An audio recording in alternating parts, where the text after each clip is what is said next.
Good afternoon. Spanish farmers continue their protests against a planned free trade agreement between the EU and the South American trade bloc Mercosur, warning that it will put local producers at a serious disadvantage.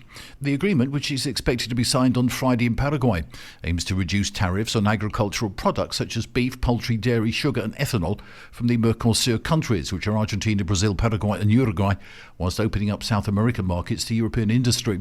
Farmers argue that cheaper imports from Latin America, which they say are produced under lower standards, will lead to unfair competition and threaten the survival of many family farms. Similar concerns have been raised by farmers across Europe, particularly in France. Protests have intensified in Catalonia. Since Thursday, major roads, including the AP7 and the N2 near Girona, have been blocked. Farmers have also left tractors on roads, sometimes weighed down with truck tyres and tree trunks. Demonstrators have also blocked access to the port of Tarragona, disrupting freight traffic and making crossings at the French border more difficult. The rise of hepatitis A among children has become a cause for concern. Paediatricians from the Vaccines and Immunisation Advisory Committee are calling for the inclusion of the vaccine for babies from 12 to 15 months of age, as well as for all other unvaccinated children. In Andalusia, between 2020 and 2025, there's been an increase from 8 to 64 cases, representing a 700% increase, according to data from the Regional Ministry of Health. The head of paediatrics in Malaga says the disease is most often caused by eating contaminated food.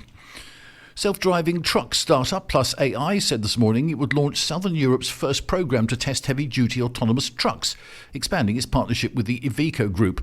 The program will develop 2 trucks equipped with Plus AI's autonomous driving system on a roughly 300-kilometre freight route between Madrid and Zaragoza, with tests starting this year with a safety operator on board. And a traditional mainland region has officially claimed the crown as Europe's premier vacation hub.